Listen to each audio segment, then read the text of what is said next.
Hello everyone, welcome to well academy.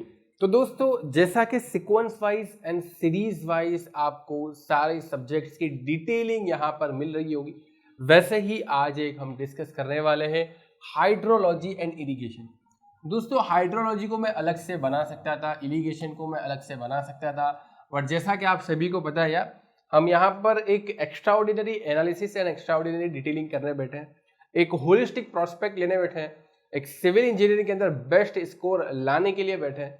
तो हमें उसी हिसाब से काम करना पड़ेगा। हाइड्रोलॉजी एंड इरिगेशन को कंबाइन करने के पीछे लॉजिक यही है कि बोथ आर इंटरडिपेंडेंट। लाइक एक और कॉम्बिनेशन मैंने आपको ऑलरेडी बता दिया है, engineering mechanics, strength of material and structural analysis का, वैसे ही हाइड्रोलॉजी एंड इरिगेशन का कॉम्बिनेशन। अब इन दोनों में से किसी को भी पहले कर सकते हो, लेकिन मेरा ऐसा सजेशन रहेगा कि पहले आप हाइड्रोलॉजी को कर लो, फिर इरिगेशन इंजीनियरिंग को करना। ना बात करें वेटेज की, तो दोस्तों टू बी वेरी ऑनेस्ट बताऊं तो वेटेज कम है, इरिगेशन का तो काफी कम है, ऑलमोस्ट 1 क्वेश्चन आएगा। अब ये 1 क्वेश्चन चाहे 1 मार्क्स का भी हो सकता है, ये 1 क्वेश्चन 2 मार्क्स का भी हो सकता है। एंड कभी कभी जब पेपर निकालने के वाले के पास उसको strength of material and geotechnical engineering से रिलेटेड क्वेश्चंस नहीं मिलते, तो वो 1 मार्क्स का इरिगेशन का भी पूछ लेगा, 2 मार्क्स का इरिगेशन, मतलब 3 मार्क्स का इरिगेशन आ सकता है। तो ओवरऑल सेपरेटली इरिगेशन के मार्क्स की बात करें तो आपको 2 से 3 मार्क्स का मिल सकता है, और वर्स्ट के सिनेरियो में तो 1 मार्क्स का भी मिल सकता है, बट उससे ज्यादा और उससे मतलब 1 से 3 के बीच में आप देख सकते हो इरिगेशन इंजीनियरिंग आपका लाई करेगा। हाइड्रोलॉजी की बात करें तो हाइड्रोलॉजी थोड़ा सा सुपीरियर है इरिगेशन इंजीनियरिंग के कंपेयर में। हाइड्रोलॉजी के अंदर दोस्तों आपके पास 4 to 6 मार्क्स के अंदर वेरिएशन मिलता है। ये एक हाइड्रोलॉजी जो है वो जियोमेट्रिक्स इंजीनियरिंग यानी कि आपके सर्वेइंग के रिलेटेड है। सर्वेइंग कितने मार्क्स का आता है? ऑलमोस्ट उसी के जितना वेटेज आपका हाइड्रोलॉजी का है, but the difference is hydrology के अंदर आपको ज्यादा पढ़ाई करनी पड़ेगी compare to surveying. Reason behind that is hydrograph. Hydrograph वाला कॉन्सेप्ट दोस्तों बहुत ही जबरदस्त है। वैसे तो इसके जो हाइड्रोग्राफ के क्वेश्चन है वो 20 मार्क्स के अंदर आते हैं इंजीनियरिंग सर्विसेज एग्जामिनेशन के अंदर, और इसके अलावा हाई वेटेज एग्जामिनेशन होती है जिसके अंदर थियोरेटिकल कॉन्सेप्ट होते हैं, उसके अंदर भी हाइड्रोग्राफ के बड़े बड़े क्वेश्चन आते हैं। लेकिन हमको पता है कि गेट के अंदर मैक्सिमम कितने मार्क्स का क्वेश्चन पूछा जा सकता है? 2 मार्क्स का, मैक्सिमम 2 मार्क्स का क्वेश्चन पूछा जा सकता है। तो हाइड्रोग्राफ का जो यूटिलाइजेशन गेट को करना चाहिए वो कर नहीं पा रहा इन डिटेलिंग यानी लॉन्ग के अंदर, लेकिन गेट जो 2 मार्क्स के हाइड्रोग्राफ के रिलेटेड क्वेश्चन बनाता है वो बहुत ही जबरदस्त बनाता है दोस्तों। उसके अंदर रियली आपको दिमाग लगाना पड़ेगा तब जाके सॉल्व होगा क्वेश्चन छोटा, डेटा ज्यादा दिया होगा, वो पूरे डेटा को एनालिसिस या पूरे डेटा को सॉल्व करने की या पूरे डेटा को यूटिलाइज करने की नीड भी नहीं होगी, बट वो पूरे डेटा के अंदर से आपके पास जो क्वांटिटी रिक्वायर्ड है, जो क्वांटिटी मांगी गई है, जो क्वांटिटी आपको आंसर करनी है, वो आपको कैसे मिलेगी? बहुत सारा दिमाग लगा के। तो वही बोला कि हाइड्रोलॉजी के अंदर जो लेंथी टॉपिक है ना, उनको कुछ अलग तरीके से करना पड़ेगा, गेट की पर्टिकुलरली बात कर रहे हो तो। बाकी यहाँ से भाई डिटेलिंग के अंदर आपके पास हाइड्रोग्राफ के तो पूछे जा सकते हैं, यूनिट हाइड्रोग्राफ के ऊपर क्वेश्चन आते हैं, 6 आवर यूनिट हाइड्रोग्राफ, जो भी आपके पास लंबे लंबे क्वेश्चन है, आपको पता ही होगा अगर आपने पढ़ाई की है। अगर नहीं पढ़ाई की तो आप पढ़ाई करोगे तो आपको पता चल जाएगा मैं क्या बोल रहा हूँ हाइड्रोग्राफ के बारे में, ठीक है। बट आप हाइड्रोग्राफ अगर कर रहे हो तो हमेशा ध्यान रखना गेट के प्रीवियस ईयर के 2 मार्क्स के क्वेश्चन जरूर से करना, क्योंकि वो 2 मार्क्स के क्वेश्चन डिसाइड करेंगे, डिफाइन करेंगे कि आपने सही में हाइड्रोग्राफ वाला टॉपिक सीखा है कि नहीं। मोस्ट इंपॉर्टेंट, बहुत ही ज्यादा इंपॉर्टेंट है हाइड्रोलॉजी का हाइड्रोग्राफ वाला कॉन्सेप्ट, ठीक है। इरिगेशन के अंदर तो मैंने मार्क्स बता दिया, बहुत सारे टॉपिक है दोस्तों, आप देखने जाओगे इरिगेशन के अंदर water resources, frequency of rainfall, अच्छा ये तो हाइड्रोलॉजी वाला टॉपिक है ना, यहाँ पर है water requirement of crops, methods of irrigation, gravity dams and etcetera.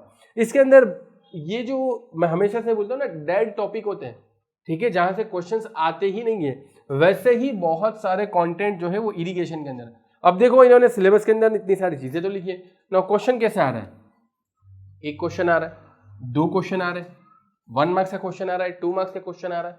तो वही बात है दोस्तों, यहाँ पर इरिगेशन के अंदर कहाँ से क्वेश्चन आएगा वो तो बता ही दूंगा, बट बहुत सारे डेड टॉपिक यहाँ पर पड़े हुए हैं इरिगेशन इंजीनियरिंग। इसका मतलब ये नहीं कि उसको निगलेक्ट कर देना, इसका मतलब ये है कि हमें थोड़ा स्मार्टली चलना है, क्योंकि अब जब हमें पता चल गया कि भाई ये डेड टॉपिक है, क्वेश्चंस नहीं आते, तो ज़्यादा मेहनत करके कोई फायदा नहीं है। ऊपर ऊपर से देख लो, ठीक है, जो आपके पास कॉन्सेप्ट है उसको समझ लो, फॉर्मूलाज अगर कोई आता है तो उसको देख लो, बट बहुत ज़्यादा प्रैक्टिस के अंदर जाओ या बहुत ज़्यादा डीप के अंदर जाओ वैसी नीड नहीं है, क्योंकि ये ऑलरेडी डेड टॉपिक हो चुके हैं आपके पास। कैनल आउटलेट से रिलेटेड या वाटर लॉगिंग कभी तक नहीं आया अभी तक, land drainage, quality of irrigation water, ये सारे ज़्यादा से ज़्यादा क्वेश्चन जो आते हैं वाटर रिक्वायरमेंट ऑफ क्रॉप से हम डिटेल में बात करने वाले हैं जब इसका सिलेबस में ओपन करूंगा तब। बात करें हाइड्रोलॉजी की, तो हाइड्रोलॉजी एक यूनिफॉर्मली डिस्ट्रीब्यूटेड है, मतलब इसके अंदर सारे टॉपिक्स जो है उसके अंदर से कहीं से भी क्वेश्चंस आते हैं, कहीं से भी क्वेश्चंस आते हैं, जैसा गेट की मर्जी होती है। लेकिन एक चीज हमेशा कॉमन मिली है, वो ये कि हाइड्रोग्राफ का एक अच्छा खासा वेटेज है। अगर हाइड्रोग्राफ से नहीं भी आता तो इनफिल्ट्रेशन से आ जाएगा, ठीक है। तो वही बात है, इनफिल्ट्रेशन के लिए हॉटोन्स इक्वेशन है, वो सारी डिटेलिंग हम वन बाय वन देखते हैं। ओवरऑल कहने का मतलब ये है कि अगर आप हाइड्रोलॉजी एंड इरिगेशन को टारगेट करते हो तो ऑन एन एवरेज आपके 6 से 7 मार्क्स बन जाएंगे, 6 to 7 मार्क्स आपके यहाँ पर बन जाएंगे, both combining hydrology and irrigation. एक एवरेज है, ज़्यादा भी हो सकते हैं एंड कम तो डेफिनेटली हो ही सकते हैं, क्योंकि ये छोटे सब्जेक्ट है, इनको साइड लाइन कर दिया जाता है कंपेयर टू बड़े सब्जेक्ट जियो टेक्निकल, ट्रांसपोर्टेशन, एनवायरमेंट, उनके कंपेयर में इसको साइड लाइन कभी कभी कर दिया जाता है। चलिए दोस्तों बढ़ते हैं कंटेंट की डिटेलिंग के अंदर। हाइड्रोलॉजी के अंदर hydrologic cycle, precipitation, evaporation, evapotranspiration, watershed infiltration and यहां से फिर हाइड्रोग्राफ वाला। दोस्तों यहां पर थियरी बहुत सारी है। प्रेसिपिटेशन की बात करें तो खास करके प्रेसिपिटेशन के अंदर आपको रेनफॉल के बारे में ही ज्यादा जानकारी हासिल करनी है। एवरेज रेनफॉल किससे बोलते हैं उसके ऊपर क्वेश्चन आते हैं दोस्तों। एवरेज रेनफॉल की अलग अलग मेथड है, एरिथमेटिक एवरेज मेथड है, इसके अलावा बहुत सारी अलग अलग मेथड, वहां से क्वेश्चन आते हैं। मिसिंग रेनफॉल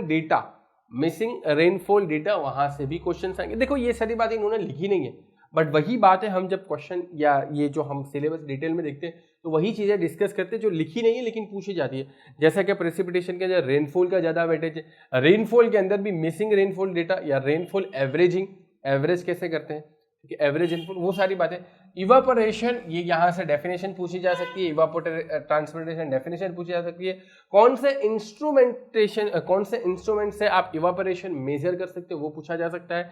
कौन से इंस्ट्रूमेंट से आप इवापो ट्रांसपिरेशन मेजर कर सकते हो वो पूछा जा सकता है, ठीक है। और आपके पास यही इसी तरीके से रेनफॉल के लिए कौन से इंस्ट्रूमेंट है आपके पास, वो सारी बातें। Number of rainfall, rain gauge है ना, नंबर ऑफ रेन गेज के ऊपर भी बहुत बढ़िया क्वेश्चन पूछा गया है, पूछा जाता है बहुत सारी, आप टेस्ट सीरीज वगैरह के अंदर भी देखोगे। आप जब ये डिटेल के अंदर कॉन्सेप्ट पढ़ोगे ये सारी बातें लिखी नहीं है लेकिन एग्जिस्ट करती है, नंबर ऑफ रेन गेज ये वगैरह सारे। इनफिल्ट्रेशन दोस्तों मोस्ट इंपॉर्टेंट, इनफिल्ट्रेशन के अंदर आप सभी को पता है, आपने कॉलेज में भी पढ़ा होगा, हॉटोन्स इनफिल्ट्रेशन इक्वेशन। हॉटोन्स इनफिल्ट्रेशन इक्वेशन अच्छे से करना, उसके ऊपर आपके पास यहाँ पर इनफिल्ट्रेशन के रिलेटेड ढेर सारे क्वेश्चन पूछे जा सकते हैं और पूछे भी गए, प्रैक्टिस कर लेना इनफिल्ट्रेशन। उसके बाद अगर आप यहाँ पर करते हो, यहाँ तक कर लेते हो, तो उसके बाद आपका unit hydrograph analysis, reservoir capacity and ये यहाँ पर चालू होगा। देखो हाइड्रोग्राफ के बारे में बस इन्होंने इतना ही कहा, हालांकि हाइड्रोग्राफ के अंदर कितनी ज्यादा डिटेलिंग है, हाइड्रोग्राफ के अंदर कितनी ज्यादा डिटेलिंग है। तो यूनिट हाइड्रोग्राफ किसे कहते हैं, आपके पास ऐसे भी हाइड्रोग्राफ है जो आपके अलग अलग बेसिन के लिए रिलेटेड होते हैं। Unit hydrograph and flood hydrograph से रिलेटेड भी काफी सारे क्वेश्चंस पूछे जाते हैं। ये सारे डिटेलिंग अच्छे क्वेश्चंस हमने ऑलरेडी सिविल एटॉम्स के अंदर रखी दी है, आप चाहे तो देख ही सकते हो, जिन्होंने एनरोल किया है, जिन्होंने नहीं किया वो भी कर सकते हो, डिस्क्रिप्शन में लिंक अवेलेबल ही है। चलिए, reservoir capacity, flood estimation and routing, and इसी को भी ले लेते हैं सरफेस रनऑफ मॉडल्स। ये सारे एक ही कैटेगरी के अंदर आते हैं।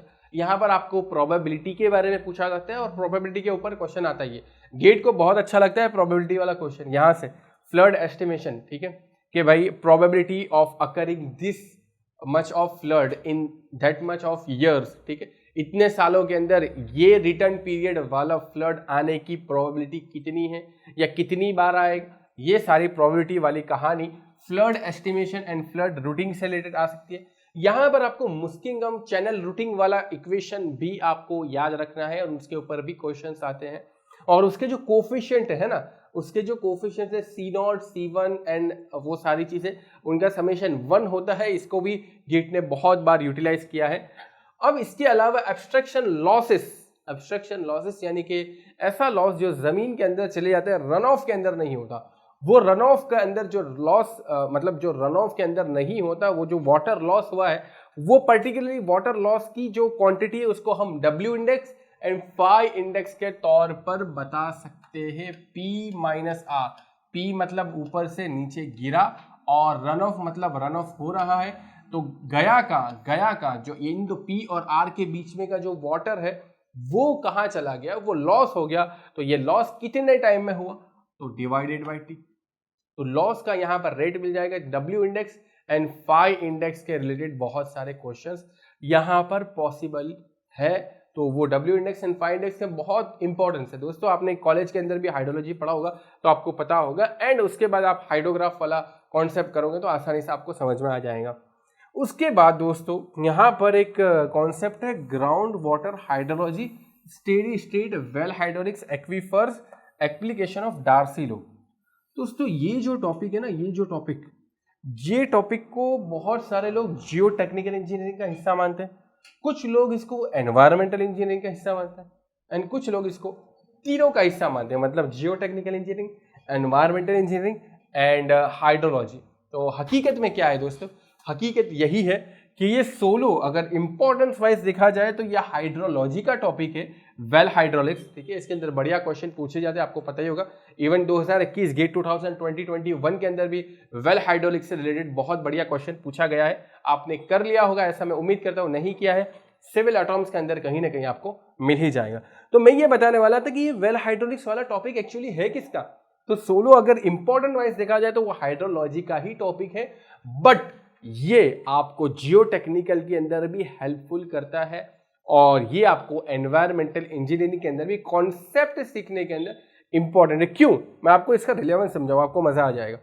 वेल हाइड्रोलिक्स, देखो हाइड्रोलॉजी पढ़ते हैं तो ऑब्वियस बात है कि वेल हाइड्रोलिक्स तो इसका पार्ट होना ही चाहिए। हाइड्रोलॉजी पढ़ रहे हैं क्योंकि यार यहाँ पर जो हमारा वाटर लॉस हो रहा है, ये लॉस होके कहाँ जा रहा है भाई, या तो इवापोरेशन में जाएगा, लेकिन इवापोरेशन वाला अमाउंट तो बहुत कम होगा, लेकिन ज्यादातर जो इनफिल्ट्रेशन होकर ये जमीन के अंदर चले जाएगा, और जमीन के अंदर तो आपको पता ही है वेल के अंदर स्टोर होगा, ये जो वाटर है वेल के अंदर स्टोर होगा। तो ये एक हाइड्रोलॉजी का पार्ट है, क्योंकि हमने थोड़ी देर पहले ही देखा यार हाइड्रोलॉजिक साइकिल, ये एक हाइड्रोलॉजिक साइकिल का ही पार्ट, ऊपर से आया जमीन में आएगा, जमीन से हम पिएंगे या तो फिर ये आपके पास सी वगैरह के अंदर जाएगा एंड फिर ये अगेन ऊपर जाएगा। तो एक हाइड्रोलॉजिक साइकिल का पार्ट है। तो ऑब्वियस बात है जब हाइड्रोलॉजिक साइकिल हाइड्रोलॉजी का पार्ट है तो वेल हाइड्रोलिक्स में हाइड्रोलॉजी का ही पार्ट होगा।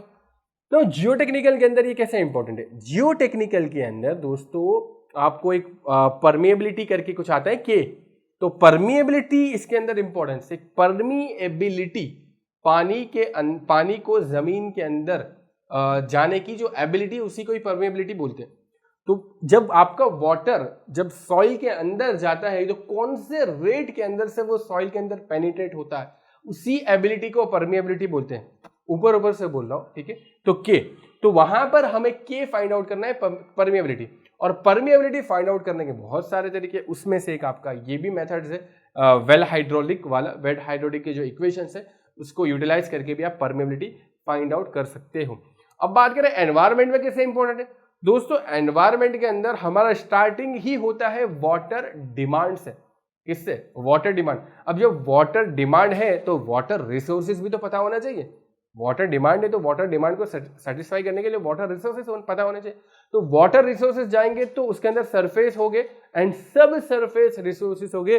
तो वेल हाइड्रोलिक जो है वो सब सरफेस वाटर रिसोर्सेज का हिस्सा है। इसलिए ये तीनों सब्जेक्ट के अंदर बहुत इंपॉर्टेंट है, geotechnical, environmental engineering and hydrology as well.